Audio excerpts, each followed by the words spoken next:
মৃত্যুর ৪৩ দিন পর কবর থেকে তোলা হচ্ছে যুবকের মরদেহ। দুর্ঘটনায় মৃত্যু হয়েছে বলে শুরুতে ধারণা করা হলেও পরবর্তীতে অভিযোগ ওঠে পরিকল্পিতভাবে হত্যা করা হয় তাকে। এলাকায় খোঁজ নিয়ে দেখি এলাকার লোক কোনো কিছু জানে না অ্যাক্সিডেন্ট সম্বন্ধে। ওনারা বলে ৪-৫টা বাইক ছিল পিছনে। এলাকার লোক বলতেছে এই ছেলেটা কিভাবে অ্যাক্সিডেন্ট হলো, আমরা কিছু জানি না, এরকম অ্যাক্সিডেন্ট আমরা কখনো দেখি নাই। হাত পায়ের কোনো ক্ষতি হয় নাই, শার্ট প্যান্ট মোবাইল হাতের ঘড়ি সব ঠিক ছিল। নিহতের স্বজনদের অভিযোগ, নিহত সাদিকের ভাবিকে বিয়ের আগে একতরফাভাবে পছন্দ করতেন তারই এলাকার আকাশ মিয়া।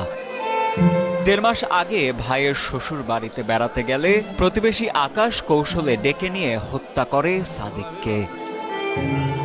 এমনকি পরিকল্পিত এ হত্যাকাণ্ডকে সড়ক দুর্ঘটনা বলে চালিয়ে দেওয়ার চেষ্টা করে আকাশের বাবা মোহাম্মদ সাজু মিয়া।